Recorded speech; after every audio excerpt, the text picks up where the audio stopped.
Et aujourd'hui, nous allons voir une méthode simple et rapide pour créer une tente de type Tipeee. Alors, on donne un peu de force à la chaîne avec un petit pouce en l'air, un abonnement, on active la cloche, et c'est parti! Et pour créer notre Tipeee, nous aurons dans un premier temps besoin d'un cylindre. Je vais faire Shift A, mèche cylindre.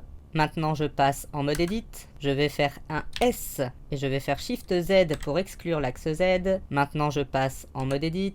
Je vais faire S, Shift Z pour l'affiner sans toucher à l'axe de la hauteur. Et maintenant, je vais faire un SZ pour l'agrandir uniquement. Je vais le remonter pour le placer au sol. Je vais aller sélectionner la face du dessous. Je vais la déplacer un petit peu sur Y. Je vais me rendre dans le menu Overlay ici en haut et je vais afficher mon axe des Z.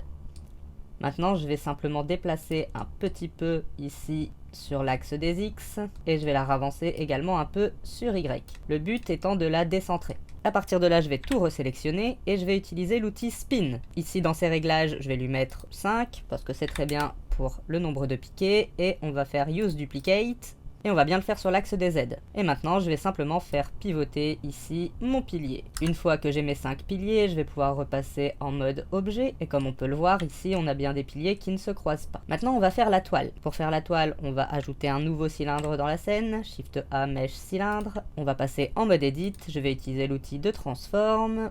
Je vais le faire monter, je vais l'étirer pour qu'il dépasse un peu les pieds ici en bas. Ici, je vais le remonter à peu près jusqu'ici et je vais le resserrer un petit peu. Maintenant, je vais supprimer la face du haut et du bas et repasser en mode objet. Sur ce cylindre, on va venir ajouter un nouveau modifieur qui sera un modifieur déforme de type Shrink Wrap. Dans la cible de ce Shrink Wrap, je vais venir piquer mes pieds et nous avons déjà la toile qui est venue se coller sur les piliers. Je vais simplement lui ajouter un peu d'offset pour la faire ressortir et venir lui mettre un deuxième modifieur qui sera un Generate Subdivision Surface. Je vais le régler sur 2 et je vais faire un clic droit dans ma scène Shed Smooth. Si besoin, on peut venir régler un peu notre cylindre ici en mode Edit.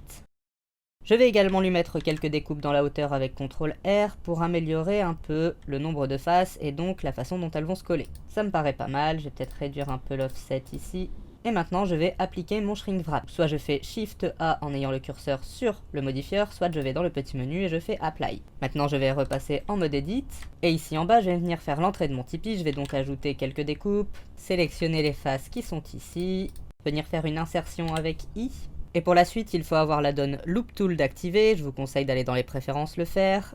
Et on va faire un clic droit, Loop Tool, Circle. Mon cercle est un peu grand, je vais le réduire. Je vais le régler ici en normal pour le faire pivoter un peu.